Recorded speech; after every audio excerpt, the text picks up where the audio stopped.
ప్రభునందు నాకు అత్యంత ప్రియమైనటువంటి వాళ్ళారా, మన ప్రభువును రక్షకుడైనటువంటి యేసుక్రీస్తు వారి యొక్క శుభనామములో మీ అందరికీ నా హృదయపూర్వకమైన శుభములు వందనములు తెలియజేయుచున్నాను. ఉదయకాల సమయంలో దేవుని వాక్యాన్ని ధ్యానం చేసుకుందాము. ఈరోజు వాక్య ధ్యానము కొరకు మనం తీసుకున్నటువంటి లేఖన భాగము సామెతల గ్రంథము 14వ అధ్యాయం 26వ వచనం. యెహోవా యందు భయభక్తులు కలిగి ఉండుట బహుధైర్యము పుట్టించును. దేవుని నామునకు మహిమ కలుగునుగాక. అవునండి, యెహోవా యందు భయభక్తులు కలిగి ఉంటే ఆ భయభక్తులు కలిగిన వారు ఎంతో ధైర్యంగా ఉంటారు. వారు ఏ పరిస్థితికి కూడా వాళ్ళు భయపడరు, చెలించరు. ఎందుకంటే యెహోవా నాకు తోడుగా ఉన్నాడు, నేను ఆయన చిత్తంలో ఉన్నాను కాబట్టి ఆయనను కదలనీయడు, ఆయన తన దయతో కప్పుతాడు, ఆయన నా కృప తోడుగా ఉంటుంది అనే ఉద్దేశం వారిలో ఉంటుంది. కాబట్టి వారు దేనికి చెలించరన్నమాట. వారు దుర్వార్తకు జరియరు. ఏ పరిస్థితికి అదరు బెదరరు. కానీ మమ్మల్ని పిలిచిన మా దేవుడు మాతో ఉన్నాడు, మేము ఆయన రెక్కల నీళ్ళలో ఉన్నాను ధైర్యంతో వారు ముందుకు సాగిపోతూ ఉంటారు.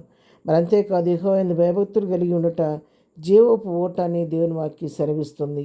ఆయన నిజంగా భయభక్తులు కలిగిన వారికి జీవితంలో ఎన్నడూ కూడా కృంగుబాటు అనేది మరి లేమనేది దేవుడు రానికోకుండా జీవపు ఓటలాగా వారి జీవితాలు ఎంతో ఫలభరితంగా ఉంటాయని కూడా వాక్యం సెలవిస్తుంది. అంతేకాదు, యెహోవా యందు భయభక్తులు కలిగిన వారికి మరి 9వ అధ్యాయం సామెతల గ్రంథం 10వ వచనం మనం చదువుకుంటే, యెహోవా యందు భయభక్తులు కలిగి ఉండటే జ్ఞానమునకు మూలం అంట.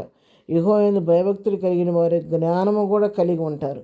వారి దేవుడు ప్రత్యేకమైన జ్ఞానం, పరలోక జ్ఞానంతో దేవుడు వారిని నింపుతారు. కాబట్టి పైనుండి వచ్చే జ్ఞానం వారిలో ఉంటుంది. కాబట్టి వారు ధైర్యం కలిగి దేవుని వైపు చూస్తూ ముందుకు సాగిపోతూ ఉంటారు.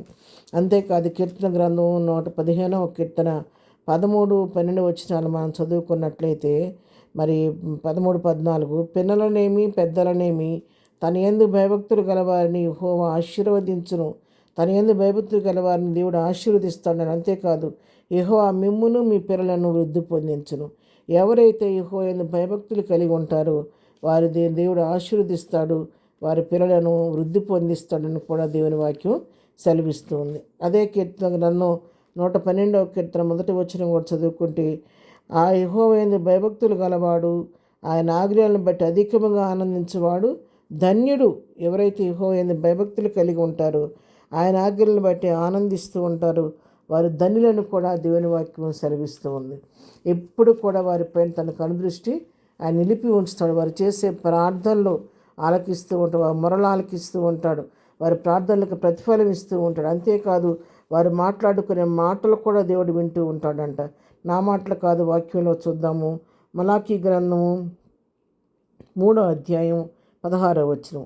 యెహోవా యందు భయభక్తులు గలవారు ఒకరితో ఒకరు మాట్లాడుకొని చుండగా యెహోవా చెవియొగ్గి ఆలకించెను. మరి యెహోవా యందు భయభక్తులు కలిగి ఆయన నామమును స్మరించుచూ ఉండువారికి జ్ఞాపకార్థంగా ఒక గ్రంథము ఆయన సముఖమునందు వ్రాయబడినంట. దేవుని నామమునకు మహిమ కలుగునుగాక. ఎవరైతే యెహోవా యందు భయభక్తులు కలిగి ఉంటారో వారు మాట్లాడుకుంటుంటే వారి సంభాషణ దేవుడు ఆలకిస్తూ ఉంటాడంట. అంతేకాదు, ఎవరైతే యెహోవా యందు భయభక్తులు కలిగి ఉంటారో మరి ఆయన నామమున మరి స్మరించుకుంటూ ఉంటారో వారి జ్ఞాపకార్థంగా వారి పేర్లు రాయబడటానికి పరలోకంలో ఒక గ్రంథం ఉందంట. కాబట్టి ఈ ఉదయకాలం వాక్యం ఏంటంటే, ప్రియులారా, మీరు కూడా దేవుని యందు భయభక్తులు కలిగి జీవిస్తుండగా మనం గుర్తించవలసింది, రక్తంతో కడగబడ్డప్పుడు మరి పరలోకపు జీవగ్రంథంలో మన పేర్లు రాయబడ్డాయి.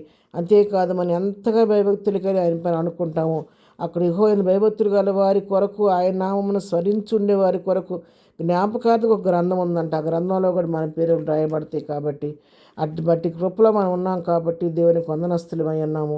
ఈ ఉదయకాలం ప్రభువును స్తుతిస్తూ, ప్రభువా, మేము నేను భయభక్తులు కలిగి జీవిస్తుండగా మా కార్యాలు నూతన పచ్చని కృపలో భద్రపరచమని ప్రార్థన చేసుకుందాం. ప్రార్థన. ప్రేమగల తండ్రి, పరిశుద్ధుడాయ, ఉదయకాలం మాకు ఇచ్చిన వాగ్దానంతో కొన్ని వాక్యాన్ని బట్టి నీకు వందనాలు నాయన. ప్రభువా, మరి యెహోవా యందు భయభక్తులు బహుధైర్యం పుట్టించావు అన్నట్టు ధైర్యంతోనే ఎంతో నడిపించి ఇక ముందు కూడా విశేషమైన ధైర్యం అనుగ్రహించి ప్రస్తుతం మాకు ఎదురవుతున్న పరిస్థితుల్లో సిలువేయబడి నీ వైపు చూస్తూ ముందుకు సాగిపోయే కృపా ధైర్యం మాకు అందరికీ దయచేయండి. ఎదురు దీవులతో నింపి నడిపించండి. రాకపోకల్లో ప్రయాణాల్లో తోడుగుండండి. చేయి పనులన్నింటిలో సఫలత దయచేయండి. ప్రభా నీ కృప కొరకు ఎదురు చూస్తున్న వారికి సహాయం చేయండి ఆయన. ఎగ్జామ్స్ రాస్తున్న బిడ్డలకి, చదువుకునే బిడ్డలకు జ్ఞానం దయచేయండి ఆయన. దాన్ని బర్త్డే మ్యారేజ్ చేసుకుంటున్న బిడ్డలకు కావాల్సిన ఆశీర్వాదం దీవెన దయచేయండి. బలహీనలు ముట్టి స్వస్థపరచమని, ప్రతి వారి అవస్థను నామలో తీర్చమని యేసునామలో ప్రార్థించి అడిగి పొందుకొని ఉన్నాము తండ్రి. ఆమెన్. ప్రభు కృప సదాకాలము మనందరికీ తోడయుండి నడిపించును గాక. ఆమెన్.